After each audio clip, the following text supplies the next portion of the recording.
Imagina el aire seco de Jerusalén, pesado por el polvo y el odio. Una multitud enardecida, con piedras en las manos, rodea a un hombre cuyo rostro no es el de un derrotado, sino el de alguien que ve el cielo abrirse. Mientras el sonido hueco de las piedras cumple su cruel destino, un joven observa con una calma aterradora. Él no arroja ninguna piedra, no lo necesita.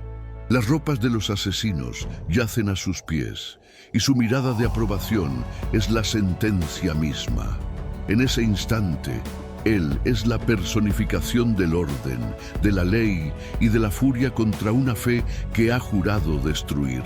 Su nombre era Saulo de Tarso, y en su mente brillante y devota, aquello no era un crimen, era una purificación. Creía ser el campeón de Dios, el muro de defensa contra una herejía que se expandía como el fuego. Se lanzaría a una cacería implacable, respirando amenazas y muerte, convencido de que cada puerta que derribaba, cada seguidor que arrastraba a la prisión, era un paso para salvar a su pueblo.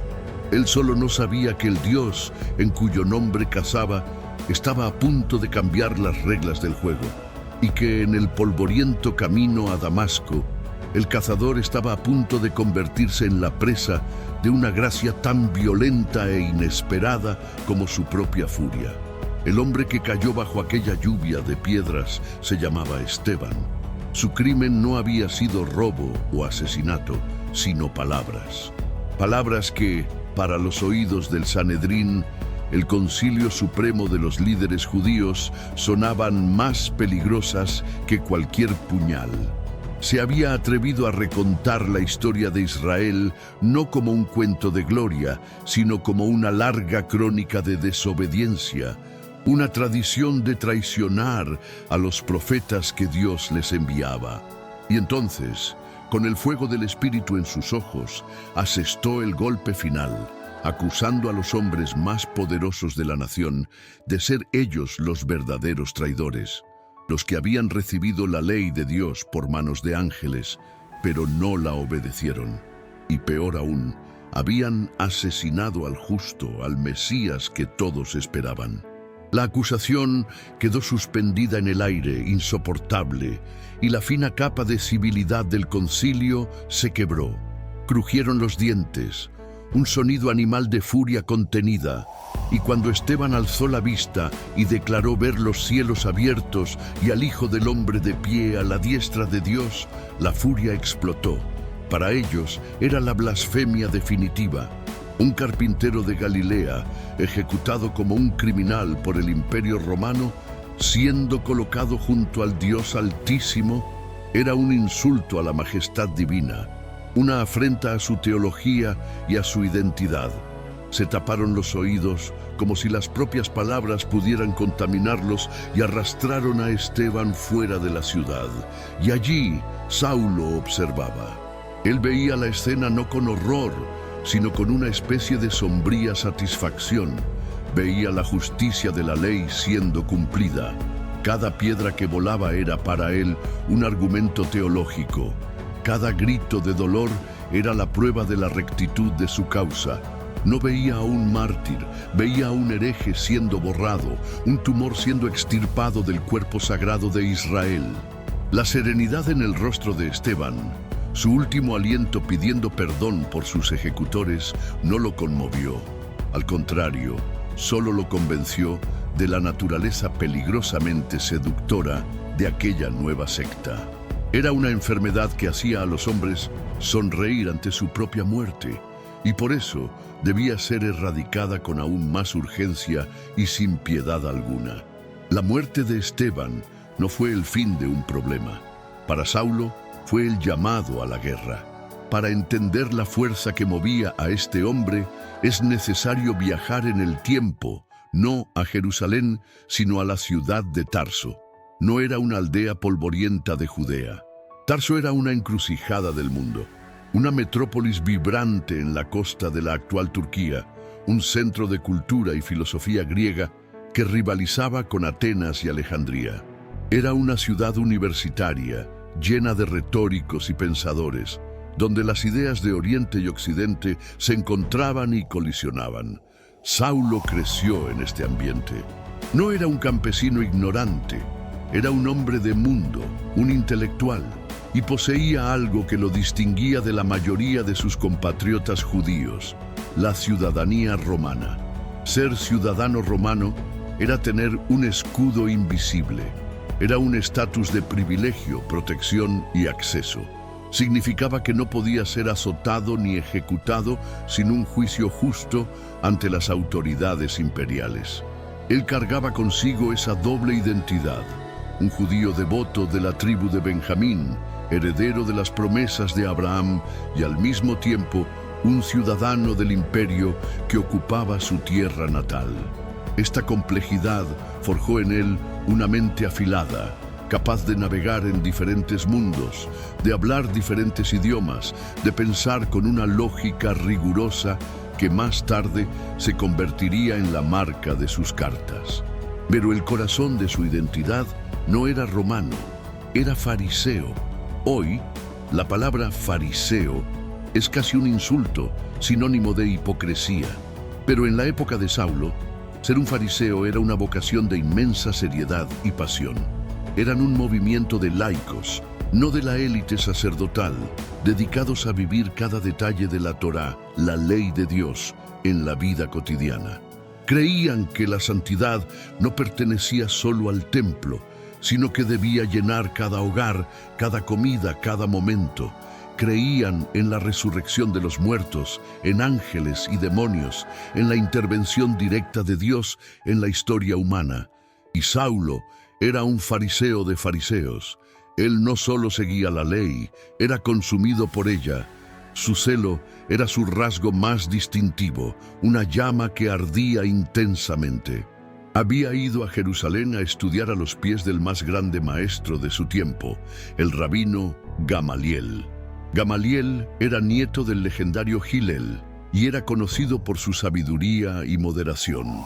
Fue él quien años antes aconsejó al Sanedrín tener cautela al tratar con los apóstoles Pedro y Juan, diciendo que si su movimiento era de origen humano, desaparecería por sí solo, pero si era de Dios, se encontrarían luchando contra el mismo Dios. Aquí reside uno de los grandes misterios de la vida de Saulo: cómo el alumno de un maestro tan prudente se convirtió en un extremista tan implacable. Quizás la respuesta yace en la propia naturaleza del celo. Saulo pudo haber visto la moderación de Gamaliel no como sabiduría, sino como debilidad frente a una amenaza existencial. Pudo haber pensado que los tiempos habían cambiado, que la herejía cristiana era mucho más peligrosa que los movimientos anteriores. Él tomó la pasión de Gamaliel por la ley y la llevó a una conclusión lógica y aterradora. Si la ley es perfecta y absoluta, entonces cualquier desviación de ella debe ser aniquilada. El celo sin moderación se convierte en fanatismo, y Saulo había cruzado esa línea. Estaba convencido de que su furia era santa, de que su persecución era el más alto acto de adoración. Con la muerte de Esteban sancionada, las compuertas se abrieron. La Biblia dice que aquel día comenzó una gran persecución contra la iglesia en Jerusalén y que Saulo asolaba la iglesia. La palabra griega original es aún más fuerte. Sugiere una destrucción violenta, como la de un animal salvaje destrozando a su presa. Se convirtió en el gran inquisidor del movimiento cristiano. Su mente brillante, entrenada en la lógica y la retórica, fue puesta al servicio de un único objetivo: la erradicación. Organizaba registros, planeaba ataques. Imagina las noches en Jerusalén, el miedo que se instalaba al oír un golpe en la puerta. No eran ladrones ni soldados romanos, era Saulo y sus hombres, viniendo en nombre de Dios para desgarrar a las familias. Entraba en las casas, arrastraba a hombres y mujeres sin distinción y los arrojaba a las prisiones oscuras y húmedas de la ciudad. En su mente, cada acto estaba justificado. Él veía a los seguidores del camino como portadores de una plaga espiritual. Predicaban que el Mesías, el rey ungido de Israel, era un hombre rechazado y ejecutado de la forma más humillante posible, una maldición según la propia ley. Enseñaban que la salvación no venía de la obediencia rigurosa a la Torá, sino de la fe en ese Jesús.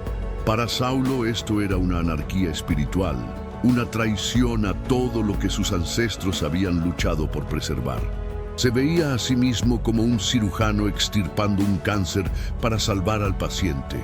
El dolor era necesario, la crueldad era, en realidad, una forma de bondad. Estaba protegiendo la pureza de Israel, defendiendo el honor de Dios. Cada llanto, cada súplica, solo reforzaba su convicción de que estaba en el lado correcto de la historia, librando una batalla santa contra las fuerzas del caos. Pero el miedo es un mal contenedor. La persecución en Jerusalén tuvo un efecto inesperado. Esparció a los creyentes por toda Judea y Samaria. Como semillas al viento, llevaron su mensaje a donde quiera que fuesen. Y la noticia que llegó a oídos de Saulo fue particularmente alarmante. La plaga había llegado a Damasco, una de las ciudades más antiguas e importantes de Siria, a más de 200 kilómetros de distancia. Para Saulo, esta era una afrenta intolerable. Su obra en Jerusalén estaba incompleta, mientras la herejía pudiese echar raíces en otro lugar. No podía permitir que Damasco se convirtiera en un refugio para los fugitivos, un nuevo centro para la enfermedad que estaba determinado a curar. Su decisión fue inmediata y su acción decisiva. Fue directamente a la más alta autoridad, al sumo sacerdote, el guardián del templo y de la fe. No pidió permiso, exigió autoridad, pidió cartas, documentos oficiales de extradición que le dieran el poder de arrestar a cualquier persona en Damasco, hombre o mujer, que perteneciera al camino y de arrastrarlos encadenados de vuelta a Jerusalén para ser juzgados y castigados. El sumo sacerdote, viendo en aquel joven fariseo un celo que quizás faltaba en hombres más viejos y cautelosos, le concedió la petición. El sonido de la pluma arañando el pergamino fue el sonido de sentencias de muerte siendo firmadas, de familias a punto de ser destruidas. Con las cartas en sus manos, Saulo sintió el peso del poder y el calor de la aprobación divina. Era el brazo derecho de Dios, el martillo de la justicia. La escena final de este capítulo de su vida es la de un hombre en la cima de su certeza. Reúne a sus hombres, monta su caballo, siente el cuero de la rienda en sus manos. El sol de la mañana nace a sus espaldas mientras sale por las puertas de Jerusalén, proyectando una larga sombra ante él en el camino que lleva al norte. Cabalga hacia Damasco, hacia lo que él cree que es una victoria más en su guerra santa, sin tener la menor idea de que está cabalgando, en realidad, hacia su propia aniquilación y su verdadero nacimiento. El viaje de Jerusalén a Damasco no es un simple paseo. Es una travesía larga y ardua que serpentea a través de geografías y climas cambiantes. La caravana de Saulo partió de la ciudad santa, dejando atrás las colinas de Judea, con sus olivos retorcidos y sus valles fértiles, para adentrarse en terrenos más severos y áridos. Cada día, el sol se convertía en un martillo de latón sobre sus cabezas. El aire se llenaba del polvo fino que levantaban las pezuñas de los caballos, una nube constante que se pegaba a la piel, a la garganta, a los pensamientos. El paisaje se volvía monótono, una sucesión de colinas ocres y rocas desnudas, un mundo indiferente al drama humano que lo atravesaba. La rutina de la caravana se instaló: cabalgar durante horas bajo el sol, detenerse para dar de beber a los animales en pozos escasos, comer pan seco y dátiles, y dormir bajo un manto de estrellas tan brillantes y frías como la propia determinación de Saulo. Sus compañeros no eran meros matones a sueldo, eran hombres que compartían su celo, contagiados por su carisma y su absoluta certeza. Eran también fariseos, o al menos simpatizantes de la causa, hombres que veían en Saulo al líder que necesitaban, alguien dispuesto a hacer lo que otros, más viejos y cautelosos, no se atrevían. Por las noches, alrededor de fogatas improvisadas, sus conversaciones no eran las de simples soldados. Hablaban de la ley, de las profecías, de la pureza de Israel. Se reafirmaban unos a otros en la santidad de su misión. Veían las historias de los creyentes de Damasco no como rumores, sino como informes de un campo de batalla. Planificaban, discutían cómo abordarían las sinagogas, cómo identificarían a los seguidores del camino, cómo llevarían a cabo los arrestos con la máxima eficiencia. Y en el centro de todo estaba Saulo. Escuchaba, asentía y con frases cortas y precisas afilaba el plan como se afila una espada. Su confianza era el combustible que mantenía a todos en movimiento.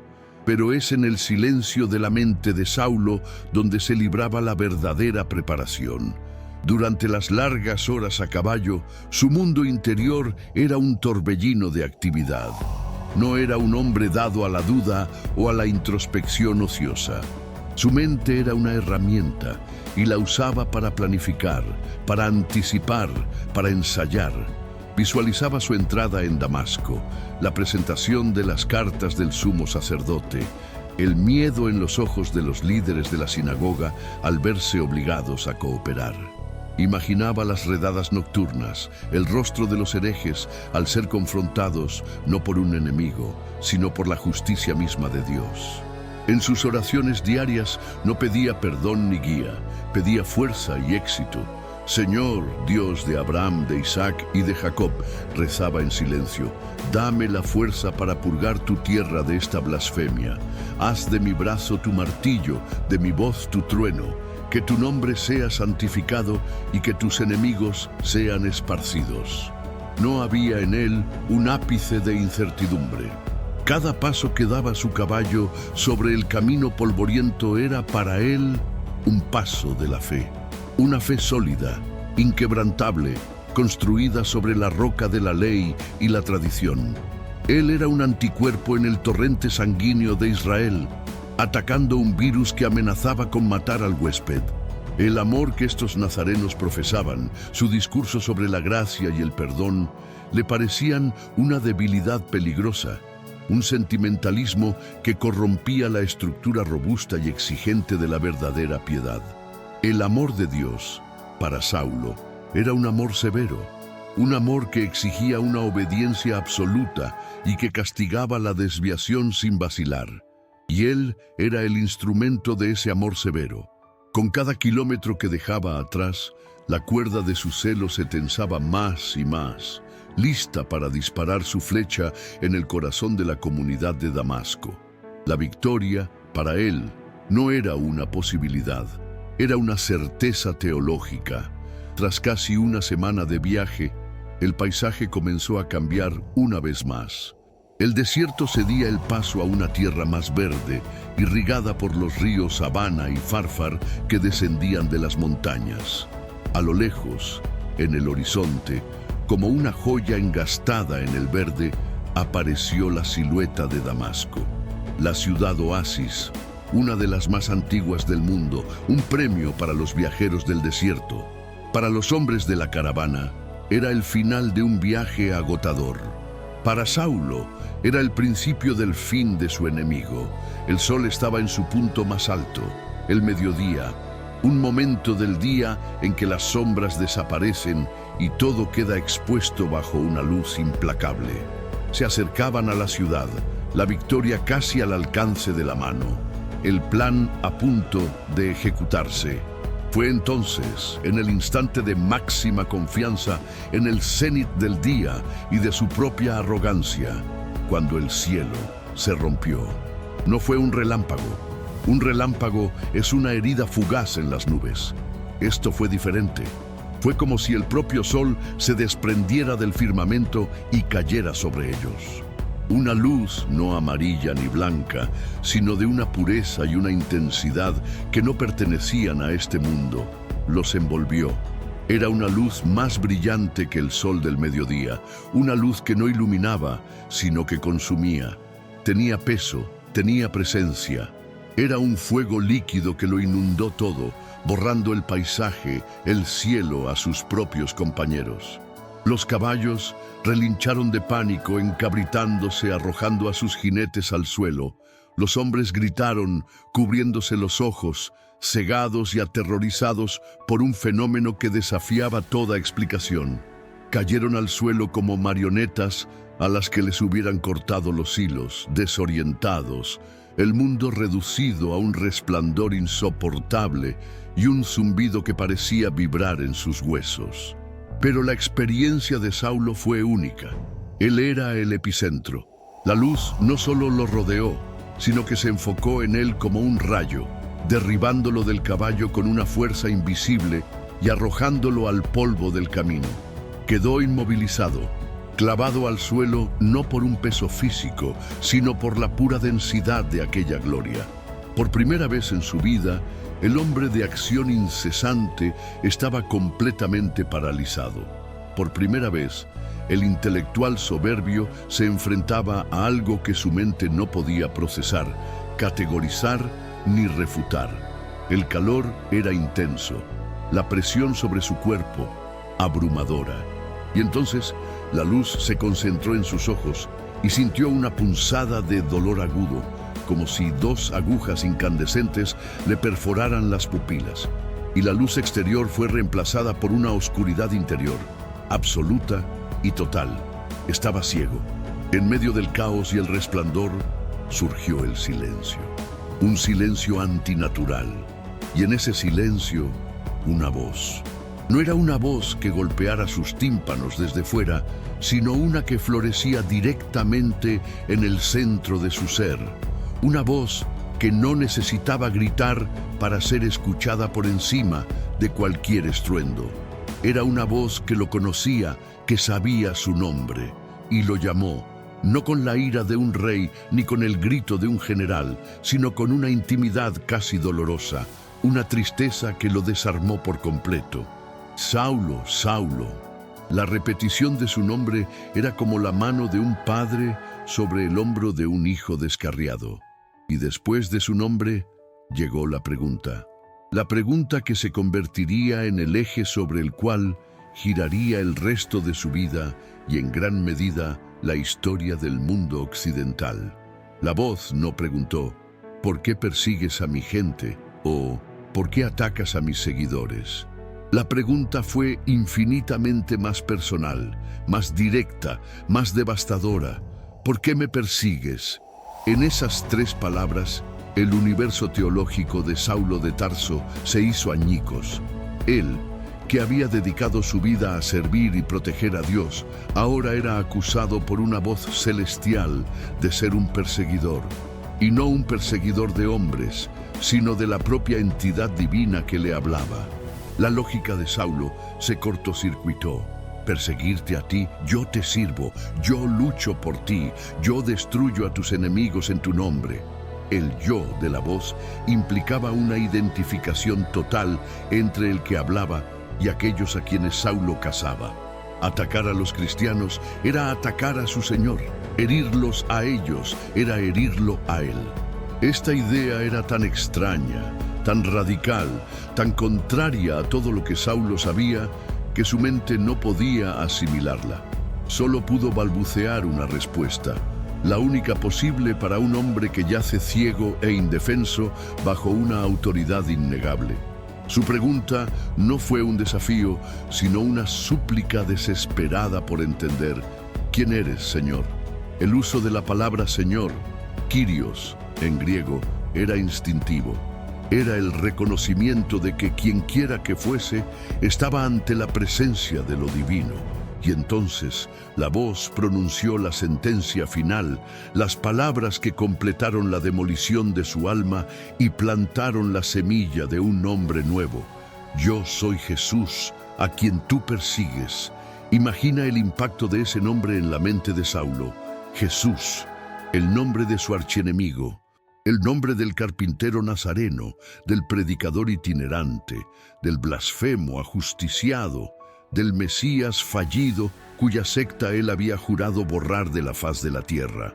Ese nombre, que para él era sinónimo de engaño y herejía, era el nombre del ser divino que lo había derribado con luz y gloria. El criminal ejecutado estaba vivo. El líder de la secta no solo estaba vivo, sino que era el Señor del cielo que le hablaba. Cada argumento que Saulo había construido, cada certeza que había albergado, cada acto de persecución que había justificado, todo se derrumbó en un instante, reducido a cenizas por la pronunciación de un solo nombre. Se dio cuenta, con un horror que helaba el alma, de que Gamaliel había tenido razón. Había estado luchando con toda la fuerza de su celo y su convicción, no contra una secta de hombres, sino contra el mismo Dios. Poco a poco, la luz sobrenatural se retiró. La presión desapareció. El cielo volvió a ser el cielo y el mundo recuperó sus sonidos. El viento suave, el nerviosismo de los caballos y sobre todo las voces confusas y asustadas de sus hombres. Se acercaron a él con cautela. «Saulo, ¿estás bien? ¿Qué ha pasado?» Vieron a su líder, al hombre de hierro, la encarnación de la certeza tendido en el polvo. Lo ayudaron a levantarse y cuando Saulo se puso en pie, el mundo no regresó. Abrió los ojos, pero todo lo que encontró fue una negrura impenetrable. La luz exterior se había ido, pero la ceguera permanecía, un sello físico de su colapso espiritual. Sus compañeros estaban desconcertados. Ellos habían visto la luz, habían oído un sonido, una vibración en el aire, pero no habían entendido las palabras. Solo sabían que una fuerza incomprensible los había derribado y que su líder, antes tan formidable, ahora era un hombre desvalido. El hombre que había venido a guiar una cacería ahora tenía que ser guiado de la mano. La ironía era brutal y silenciosa. Extendió sus manos al vacío y sus hombres, sin entender nada, tomaron a su líder por el brazo y lo guiaron, paso a paso, en el tramo final del camino. Así entró Saulo de Tarso en la ciudad de Damasco. No como el conquistador que había planeado ser, no como el inquisidor triunfante con cartas de autoridad, sino como un ciego indefenso, un hombre quebrado, un prisionero de una pregunta y un nombre, conducido por la mano hacia un destino que ya no le pertenecía. La entrada de Saulo de Tarso en Damasco fue la antítesis de todo lo que había planeado. No hubo una marcha triunfal ni el despliegue de autoridad frente a las sinagogas. En su lugar hubo el paso vacilante de un hombre ciego con las manos de otro guiando sus hombros, atravesando las bulliciosas calles de la ciudad como un fantasma. Sus propios hombres, antes animados por su celo, ahora lo rodeaban con una mezcla de miedo, confusión y una lástima que para Saulo era más humillante que cualquier castigo físico. Él, que era la personificación de la fuerza y la certeza, ahora era un objeto de compasión, una carga, el murmullo de la ciudad, el regateo de los mercaderes, el sonido de los telares, las risas de los niños, le llegaba como un eco de un mundo al que ya no pertenecía. Cada sonido era un recordatorio de la vista que había perdido, del universo que se había derrumbado. Lo llevaron a la casa de un hombre llamado Judas, en la calle que, con una ironía casi divina, se llamaba Recta, la calle recta. El cuya vida se había torcido en un nudo de odio y orgullo, encontraba refugio en una calle con el nombre de la virtud que había perdido. Lo condujeron a una habitación y allí, finalmente, lo dejaron solo. La puerta se cerró y con ella el último vestigio del mundo exterior. Saulo se encontró a solas con las dos únicas presencias que le quedaban: la oscuridad impenetrable ante sus ojos y la voz que aún resonaba en su alma. Y en esa habitación, durante 3 días y 3 noches, Saulo de Tarso dejó de existir. Se negó a comer, se negó a beber. Su ayuno no era un ritual de piedad, sino un acto instintivo de luto. Su cuerpo, privado de sustento, comenzó a apagarse, reflejando la muerte de su espíritu, el desmantelamiento de su identidad. Esos 3 días fueron un descenso al abismo de sí mismo. Sin la distracción de la vista, su mente se convirtió en su único paisaje, y era un paisaje de ruinas. Como un hombre que sobrevive a un terremoto y camina entre los escombros de su propia casa, Saulo comenzó a examinar los restos de su vida. Cada recuerdo, cada convicción, cada acto de celo era ahora un trozo de escombro manchado por una verdad terrible. Rebobinaba la cinta de su memoria una y otra vez. Veía el rostro de Esteban, ya no el de un hereje, sino el de un mártir cuya acusación, traidores y asesinos, ahora se aplicaba a él mismo. Veía los rostros de los hombres y mujeres que había arrancado de sus hogares. Sus gritos, que antes eran para él la música de la justicia, ahora eran el eco de sus propios crímenes. Cada familia que había destrozado, cada niño que había dejado llorando, no había sido un servicio a Dios, sino una herida infligida directamente en el cuerpo de Jesús, el Señor del cielo. Su teología, el edificio intelectual del que estaba tan orgulloso, se había pulverizado. Él, que conocía las Escrituras de memoria, ahora las veía volverse contra él. Las palabras de los profetas, que antes usaba como armas, ahora eran espejos que reflejaban su propia ceguera. ¿Cómo no había visto al siervo sufriente de Isaías, al hombre despreciado y rechazado, varón de dolores, en la figura de Jesús? ¿Cómo había leído las promesas de un Mesías glorioso sin entender que el camino a la gloria pasaba por la cruz? La ley, su ancla, su orgullo, la vara con la que medía el mundo, se había revelado no como un camino hacia Dios, sino como el instrumento que él había usado para perseguirlo. Su justicia propia, su celo farisaico, todo aquello en lo que había basado su valor y su identidad, era ahora estiércol, una montaña de arrogancia que lo separaba del mismo Dios al que creía estar defendiendo. Y en medio de este colapso, Dios guardaba silencio. Después de aquella voz atronadora en el camino, ahora solo había vacío. La ausencia era más aterradora que la confrontación. ¿Era esa su sentencia? Ser abandonado en esta oscuridad para siempre, con la única compañía de su monstruosa revelación. ¿Había alguna esperanza de redención para un hombre que se había erigido como el enemigo personal de Dios? No lo sabía, así que no hizo nada. No rezó pidiendo perdón, porque no sabía si merecía ser escuchado. No rezó pidiendo vista, porque sentía que la ceguera era su justo castigo. Simplemente esperó. Sentado en la oscuridad de una habitación en Damasco, el gran Saulo de Tarso, el hombre de acción, se deshizo, se rompió en un silencio absoluto, esperando un veredicto que no sabía si llegaría jamás.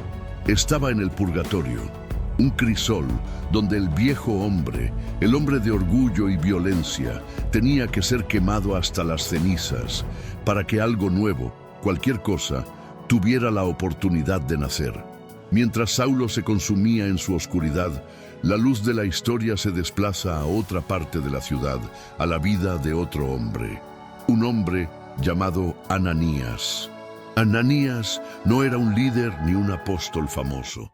Era simplemente un discípulo, un miembro devoto de la pequeña y asustada comunidad de seguidores del camino en Damasco. Era un hombre bueno, que vivía su fe en silencio, consciente de que su creencia lo convertía en un fugitivo. Y como todos los demás, vivía con miedo de un nombre que se susurraba con terror entre los hermanos: Saulo de Tarso. Sabía perfectamente quién era, conocía las historias de Jerusalén, sabía del rastro de dolor y encarcelamiento que dejaba a su paso, y sabía, con un pavor que le helaba la sangre, que ese mismo Saulo había venido a Damasco con un único propósito: encontrarlos y destruirlos. Fue a este hombre, en medio de su vida ordinaria y su miedo justificado, a quien el Señor decidió hablarle en una visión. La voz que le llegó no era la de la tormenta que derribó a Saulo, sino una voz clara y directa, como la de un amigo, Ananías. Y él, con la simpleza de un hombre acostumbrado a escuchar, respondió: «Heme aquí, Señor». La orden que recibió a continuación debió parecerle una locura, una broma cruel o una sentencia de muerte. «Levántate y ve a la calle llamada Recta, y busca en casa de Judas a un hombre de Tarso llamado Saulo, porque he aquí, él ora». Cada detalle era preciso, pero fue la última frase la más desconcertante. Él ora. El perseguidor, el destructor, ¿está orando? No está conspirando, no está planeando su ataque. La idea de un Saulo en oración era tan ajena que desafiaba todo lo que Ananías sabía. Su reacción fue inmediata, humana y completamente comprensible. No desafió a Dios, pero le suplicó, le rogó que reconsiderara, exponiendo la lógica de su miedo. «Señor», dijo, su voz probablemente temblando, «he oído de muchos acerca de este hombre, de cuántos males ha hecho a tus santos en Jerusalén. Y aún aquí tiene autoridad de los principales sacerdotes para prender a todos los que invocan tu nombre». Era un argumento impecable. Estaba exponiendo los hechos. «Señor, me estás enviando a la guarida del lobo. Me estás pidiendo que me entregue voluntariamente al hombre que ha venido a arrestarme. Es una misión suicida». Ananías no estaba mostrando falta de fe, sino un profundo instinto de supervivencia y un amor protector por su comunidad. Pero la respuesta del Señor fue firme, barriendo las objeciones de Ananías y revelando un plan mucho más grande y misterioso de lo que él podría haber imaginado. Ve, no era una sugerencia, era una orden. «Porque instrumento escogido me es este, para llevar mi nombre en presencia de gentiles y de reyes y de los hijos de Israel». En esa frase, el destino de Saulo fue revelado. No era un monstruo que debía ser evitado, sino una herramienta que debía ser recogida, un instrumento escogido. Las palabras debieron sonar increíbles para Ananías. Este hombre, el destructor, sería el constructor. El que silenciaba el nombre de Jesús ahora lo llevaría ante reyes y naciones. Y luego, la parte final de la profecía, una que añadía una capa de solemnidad y presagio. «Porque yo le mostraré cuánto le es necesario padecer por mi nombre». La gracia que iba a recibir no sería barata. El perdón vendría con el llamado al sufrimiento. El perseguidor se convertiría en el perseguido y el dolor que había infligido le sería devuelto, no como castigo, sino como el precio de su apostolado. Ananías se quedó en silencio. Su miedo no había desaparecido, pero ahora estaba eclipsado por el peso de un propósito divino. No iba a curar a un enfermo, iba a ungir a un apóstol. Imagina ahora el viaje de Ananías a través de las calles de Damasco. Cada paso era una batalla entre el miedo y la fe. Su corazón latiría con fuerza en su pecho. Podría reconocer a los hombres de Saulo en las calles. Podría sentir las miradas curiosas. Cada esquina que doblaba lo acercaba más a la casa de Judas, al encuentro con el hombre que representaba todo su temor. Finalmente, llegó. Se detuvo ante la puerta, respiró hondo y llamó. Cuando la puerta se abrió y fue conducido a la habitación donde Saulo esperaba, la tensión debió ser casi insoportable.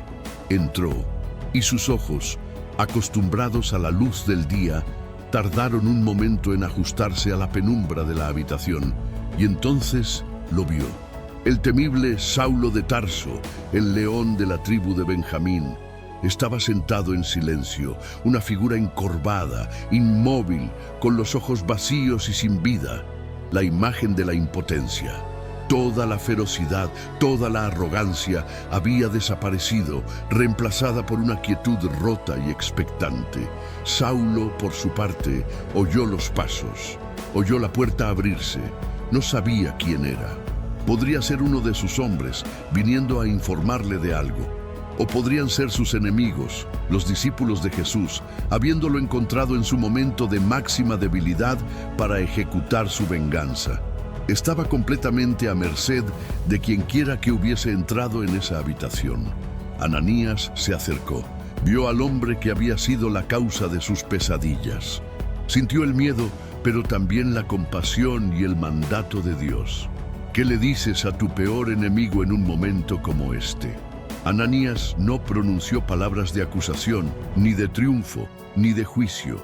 Se acercó, puso sus manos sobre los hombros o la cabeza de Saulo y pronunció las palabras más inesperadas y poderosas que Saulo podría haber oído. No dijo, Saulo, perseguidor. Dijo, hermano Saulo. Esa sola palabra, hermano, fue el evangelio en miniatura. Fue la aceptación, el perdón, la bienvenida a la familia de la que él mismo se había hecho enemigo. Fue la primera gota de lluvia de la gracia sobre la tierra reseca y agrietada del alma de Saulo. Con esa palabra, Ananías derribó el último muro y continuó explicando su misión. El Señor Jesús, que se te apareció en el camino por donde venías, me ha enviado para que recibas la vista y seas lleno del Espíritu Santo. Al instante, mientras Ananías aún hablaba, algo ocurrió en los ojos de Saulo. La Biblia lo describe de una manera extraña y maravillosa. Dice que le cayeron de los ojos como unas escamas. Imagina esa sensación. Una obstrucción física y espiritual, la costra de su antigua ceguera, desprendiéndose. La luz comenzó a filtrarse, primero borrosa, luego clara. Y lo primero que vio con su nueva vista fue probablemente el rostro de Ananías. El rostro de un hombre que debería odiarlo, pero que en cambio lo miraba con una compasión fraternal. Vio por primera vez el rostro de la gracia. La vista regresó, y con ella la vida. Saulo se puso en pie, ya no como el fariseo roto, sino como un hombre nuevo, y su primer acto fue someterse al rito que simbolizaba su muerte y resurrección. Se levantó y fue bautizado, lavando simbólicamente en el agua al viejo hombre de odio y dando la bienvenida al nuevo hombre en Cristo. Y después de 3 días de ayuno, finalmente comió. Al recibir el alimento, sus fuerzas físicas comenzaron a regresar, un eco del torrente de fuerza espiritual que ahora lo inundaba. El proceso de aniquilación había terminado. El proceso de reconstrucción acababa de comenzar. El instrumento había sido escogido, limpiado y forjado en el fuego de la ceguera y el silencio. Ahora estaba listo para ser usado. La transformación de Saulo no fue un susurro, fue una explosión, y sus réplicas comenzaron a sentirse de inmediato. Después de 3 días de oscuridad y silencio, la vida volvió a él con una urgencia feroz. El mismo celo que lo había impulsado a perseguir, ahora, reorientado y purificado, lo impulsaba a proclamar. No hubo un período de convalecencia silenciosa o de retiro prudente. El fuego que antes quemaba para destruir, ahora ardía para iluminar. Y un hombre como Saulo no sabía cómo contener un incendio. Tras pasar unos días con los discípulos en Damasco, comiendo con ellos, escuchando sus historias, compartiendo la fe que hasta hacía poco había sido su presa, hizo lo impensable. Se levantó y se dirigió directamente al lugar que mejor conocía, el corazón de la vida judía, la sinagoga. Imagina la escena. Es el Sabbat. Los judíos devotos de Damasco están reunidos, orando, escuchando las lecturas de la Torá y los profetas. De repente, un hombre pide la palabra. Los rostros se vuelven hacia él y un murmullo de conmoción recorre la sala. Es Saulo de Tarso. Todos saben quién es.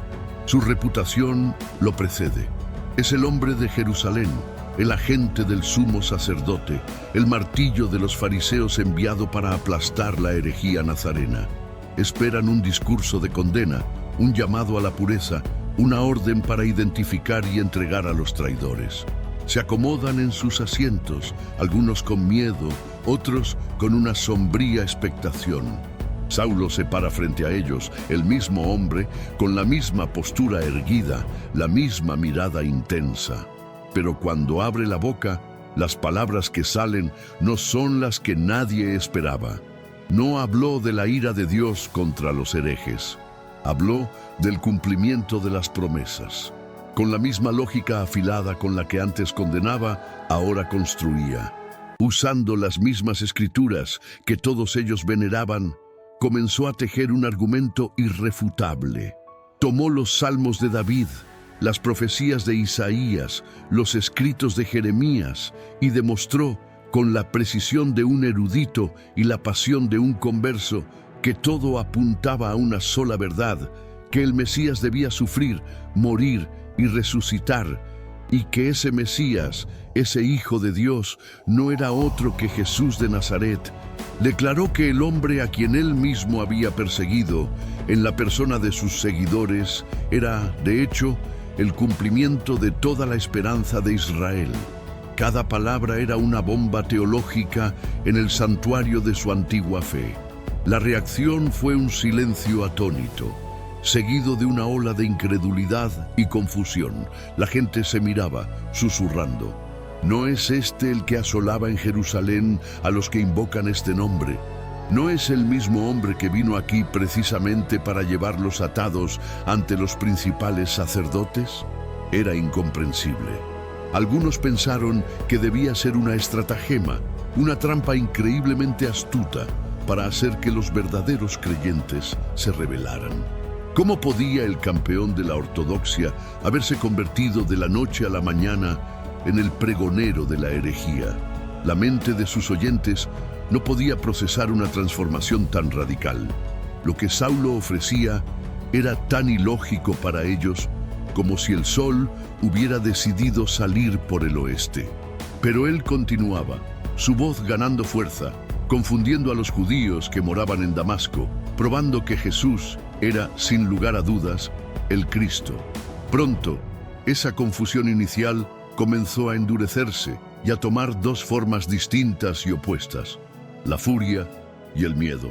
Y Saulo se encontró, de repente, atrapado en el fuego cruzado, un hombre sin patria, un náufrago entre dos mundos que lo rechazaban. Sus antiguos aliados, los líderes judíos y los fariseos que habían aplaudido su misión, fueron los primeros en volverse en su contra. Su desconcierto se transformó rápidamente en una rabia helada. Para ellos, esto no era una conversión divina. Era una traición despreciable. Era la deserción de su mejor soldado en medio de una guerra santa. Peor aún, era un traidor que conocía todos sus secretos, todos sus argumentos, todas sus estrategias. Se había convertido en el enemigo más peligroso posible porque podía usar sus propias armas contra ellos con una eficacia letal.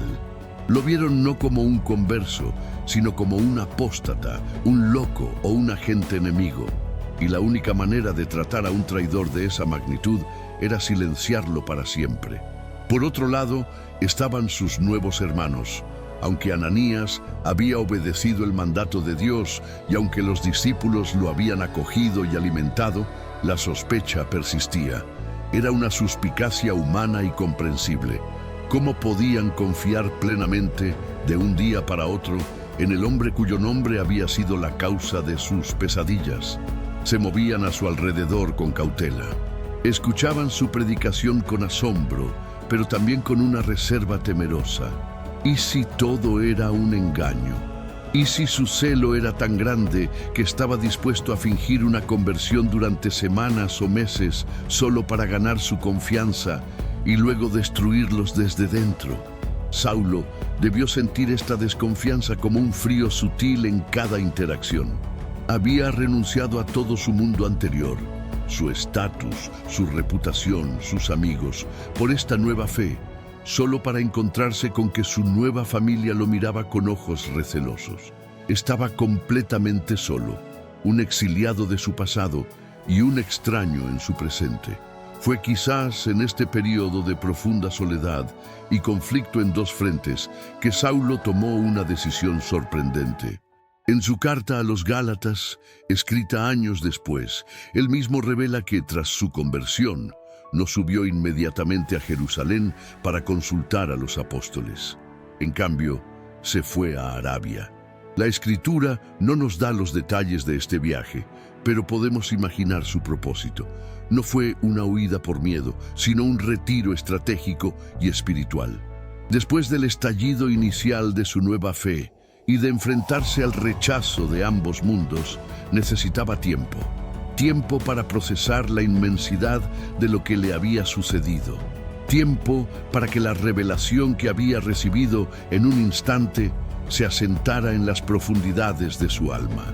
Tiempo para estudiar las Escrituras de nuevo, no con los ojos de un fariseo, sino con los ojos de quien había visto al Mesías resucitado.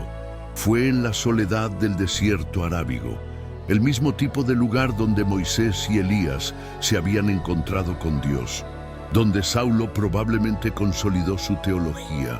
Allí, lejos del ruido y la furia, fue enseñado no por hombres, sino por el mismo Espíritu que lo había llenado.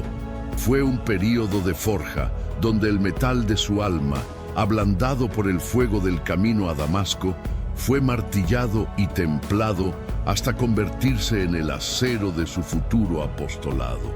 Cuando regresó de Arabia a Damasco, era un hombre diferente una vez más. Si antes había predicado con la pasión de un converso reciente, ahora lo hacía con la autoridad de alguien cuya fe había sido probada y profundizada en la soledad. Su predicación se volvió aún más poderosa, sus argumentos más incisivos, y esto, por supuesto, reavivó la ira de sus enemigos a un nuevo nivel de intensidad. Ya no veían en él a un simple traidor confundido, veían a un líder eficaz y peligroso para la causa contraria. Su éxito en persuadir a otros era una amenaza directa y decidieron que las discusiones teológicas habían terminado. Era hora de una solución final. Los judíos, que una vez lo habían aclamado como su campeón, ahora conspiraban para asesinarlo. Aquí se consuma la ironía más profunda de su historia. El hombre que había venido a Damasco para arrestar y llevar a otros a una posible ejecución, ahora tenía un precio sobre su cabeza en esa misma ciudad. El cazador se había convertido oficialmente en la presa. Sus enemigos eran astutos. Sabían que Saulo podría intentar huir, así que vigilaron las puertas de la ciudad día y noche, esperando para emboscarlo y matarlo. Saulo estaba atrapado, pero los discípulos, aquellos que al principio lo habían temido, ahora habían visto la evidencia de su transformación y la sinceridad de su fe. El complot de sus enemigos llegó a sus oídos, y ahora eran ellos los que actuarían para salvar al hombre que había venido a destruirlos. La huida de Saulo de Damasco no fue una carga heroica a caballo, abriéndose paso a través de las líneas enemigas. Fue un acto de humildad absoluta, casi humillante. En el silencio de la noche, sus nuevos hermanos lo llevaron a una casa situada sobre la muralla de la ciudad. Tomaron una gran canasta, el tipo de cesto que se usaba para transportar paja o mercancías, y le pidieron que se metiera dentro. Imagina la escena, la oscuridad total, rota solo por la luz de la luna, el sonido de las cuerdas tensándose, los susurros apremiantes. Y Saulo, el fariseo orgulloso, el ciudadano romano, agazapado dentro de una canasta como si fuera un fardo de contrabando, siendo descolgado por el muro hacia la libertad. En ese descenso silencioso y vergonzoso, su viejo orgullo debió morir por completo. Era la última de las escamas en caer. Ya no era Saulo, el agente de la ley, sino un simple fugitivo, cuya vida dependía enteramente de la gracia de Dios y de la lealtad de los hermanos que una vez persiguió. Tras su huida, su siguiente destino lógico era Jerusalén. Era el corazón de la fe, el hogar de los apóstoles originales, los hombres que habían caminado y hablado con Jesús. Saulo necesitaba conectar con ellos, unirse oficialmente al cuerpo central de la iglesia, pero si pensaba que su regreso sería un bienvenido reencuentro, estaba profundamente equivocado. Cuando llegó a Jerusalén, el epicentro de su antigua vida, se encontró con un muro de miedo y rechazo aún más alto que el de Damasco. Para los discípulos de Jerusalén, las noticias de su conversión sonaban como un cuento de hadas imposible, o más probablemente, como una siniestra mentira. Este no era un enemigo distante, era el archienemigo. Era el hombre al que habían visto consentir la muerte de Esteban, el hombre que había dirigido la gran persecución. Su nombre estaba grabado en sus memorias con el hierro candente del trauma. Cuando intentó unirse a ellos, todos le rehuían. Se negaron a creer que era realmente un discípulo. Estaban aterrorizados, convencidos de que era un espía que se había infiltrado para terminar el trabajo que había comenzado.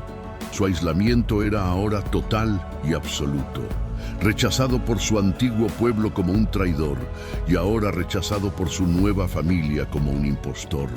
Fue quizás el momento más solitario de su vida. Pero es en momentos así cuando Dios envía a una persona para que sirva de puente. Y esa persona fue un hombre llamado Bernabé.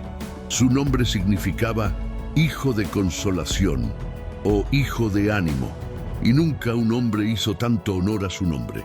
Bernabé era un miembro respetado y amado de la iglesia, conocido por su generosidad y su buen juicio. Y a diferencia de los demás, poseía el don de ver más allá del miedo. Mientras los demás apóstoles se escondían de Saulo, Bernabé lo buscó, se arriesgó, se sentó con él y, lo más importante, lo escuchó. Escuchó la historia completa, la luz cegadora, la voz del cielo, la ceguera, la visita de Ananías, la predicación audaz en Damasco y la huida en una canasta. Y Bernabé, el hijo de ánimo, creyó. Vio la verdad en los ojos de Saulo, reconoció la obra inconfundible de Dios, y entonces hizo lo que solo un verdadero puente humano puede hacer. Tomó a Saulo de la mano y lo llevó él mismo ante los apóstoles. Se convirtió en su abogado, en su fiador. Ante Pedro, Santiago y los demás, Bernabé relató la historia de Saulo y su testimonio, respaldado por su impecable reputación, finalmente rompió el muro de la sospecha. Fue ese el momento de su verdadera aceptación. Gracias a la valiente intervención de Bernabé, las puertas de la iglesia finalmente se abrieron para él. Se quedó con ellos, entrando y saliendo de Jerusalén, predicando con valentía en el nombre del Señor. El antiguo perseguidor estaba ahora de pie, hombro con los pilares de la fe que una vez intentó derribar. El hombre llamado Saulo estaba completando su metamorfosis, su nueva identidad estaba confirmada, su lugar en la familia asegurado. El instrumento, una vez forjado y luego humillado, estaba ahora en las manos de los apóstoles, listo para comenzar el trabajo para el cual había sido escogido, un legado que apenas comenzaba a vislumbrarse. Así concluye el relato de la transformación más radical y consecuencial de la historia humana. La jornada de Saulo de Tarso, que se convierte en el apóstol Pablo, es mucho más que una crónica antigua. Es un testimonio eterno del poder de la gracia para derribar los muros de nuestro propio odio y orgullo. Nos enseña que nadie está tan perdido en la oscuridad de sus convicciones que no pueda ser alcanzado por una luz inesperada, y que el peor de nuestros enemigos puede albergar en su interior a nuestro más grande aliado. La historia de Pablo no es sobre cómo un hombre bueno se volvió mejor, sino sobre cómo el enemigo declarado de Dios fue adoptado como su hijo y elegido como su mensajero, probando para siempre que la verdadera transformación no se logra, sino que se recibe. Si este viaje desde la furia hasta la fe te ha conmovido, te invitamos a ser parte de nuestra comunidad. Déjanos saber en los comentarios qué parte de esta increíble historia te impactó más. Tu perspectiva enriquece esta conversación. Dale a me gusta para que este mensaje de transformación pueda llegar a más personas que necesiten escucharlo. y suscríbete a nuestro canal y activa las notificaciones para que no te pierdas ninguna de las próximas grandes historias que estamos preparando para ti. Gracias por acompañarnos. Nos vemos en el próximo capítulo.